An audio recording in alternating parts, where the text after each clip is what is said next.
Hello students, today's our topic is कि आपका जो पोलराइज़र है, और ख़ासकर इससे पहले हम निकोल क्रिस्टल की बात कर चुके हैं। तो पोलराइज़र को ये मान के चलिएगा कि यहाँ पे हम जो निकोल क्रिस्टल है उसकी बात कर रहे हैं। तो डिफरेंट पोलराइज्ड लाइट के साथ या अनपोलराइज्ड लाइट के या डिफरेंट लाइट्स के साथ उसका बिहेवियर कैसा होगा, किस तरह से आउटपुट दिखाएगा आपका पोलराइज़र। तो सबसे पहले वाला केस हमने क्या ले लिया, अनपोलराइज्ड लाइट ले लिए।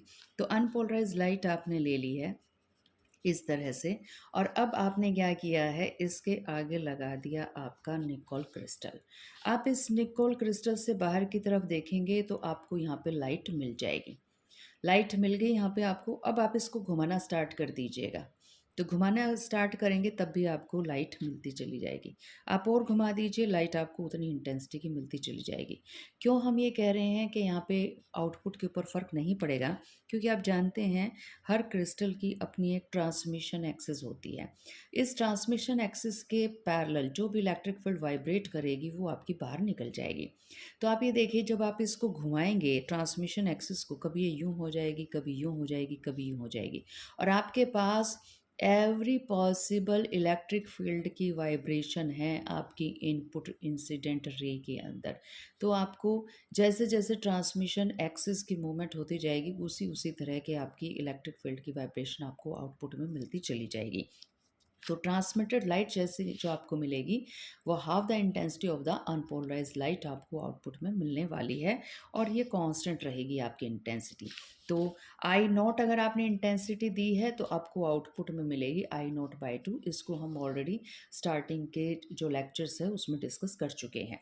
अब आ जाइए पार्शली पोलराइज्ड लाइट के ऊपर।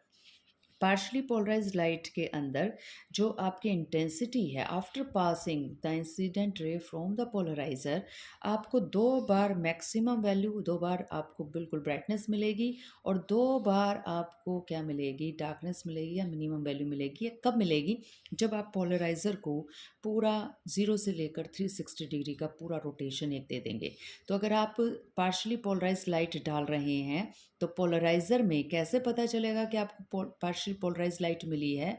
तो आप पोलराइज़र को घुमाइए, घुमाने पे आपको लगातार आपको आउटपुट में 2 बार ब्राइटनेस मिलने वाली है और 2 बार क्या मिलने वाली है, डार्कनेस आपको मिलने वाली है, यानी कि लो इंटेंसिटी मिलने वाली है।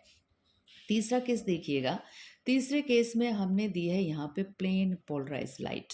प्लेन पोलराइज्ड का मतलब ये है कि एक ही तरह से आपकी जो इलेक्ट्रिक फील्ड है वो ऑसिलेट कर रही है, वाइब्रेट कर रही है along the direction of propagation.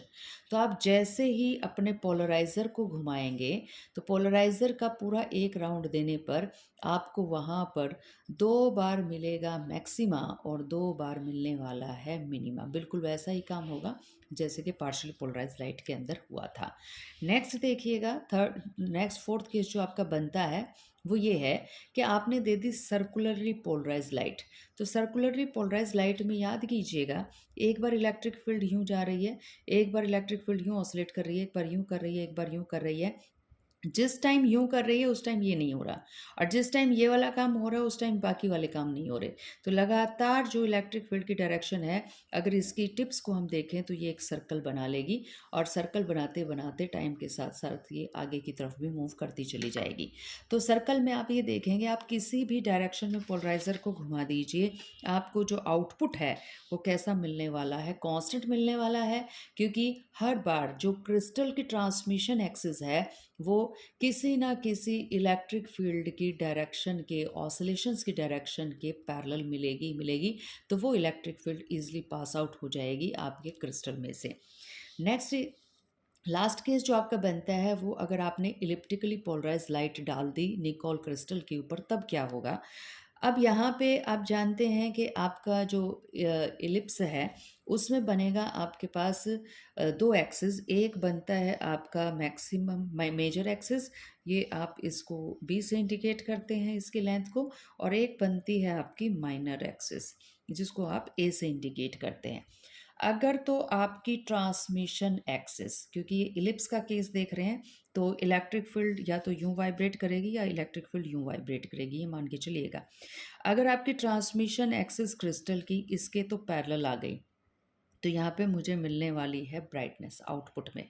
और क्रिस्टल को घुमाते घुमाते अगर हमारी ट्रांसमिशन एक्सिस पैरेलल हो गई माइनर एक्सिस के, तो मुझे मिलने वाली है वहाँ पे डार्कनेस। तो ट्रांसमिशन एक्सिस के ऊपर डिपेंड करता है कि वो मेजर एक्सिस के पैरेलल जा रही है या माइनर एक्सिस के पैरेलल जा रही है।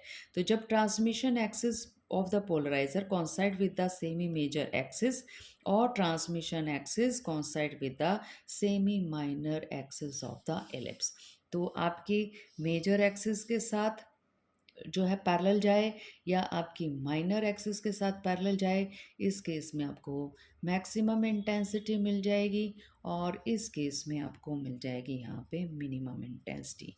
तो ये था निकोल प्रिज्म का कहिए एप्लीकेशन, या ये कहिए कि एज ए पोलराइज़र किस किस तरह का बिहेवियर आपको आउटपुट में पोलराइज़र शो करता है जब आप अलग अलग तरह की वेव्स इंसिडेंट करवाते हैं पोलराइज़र के ऊपर।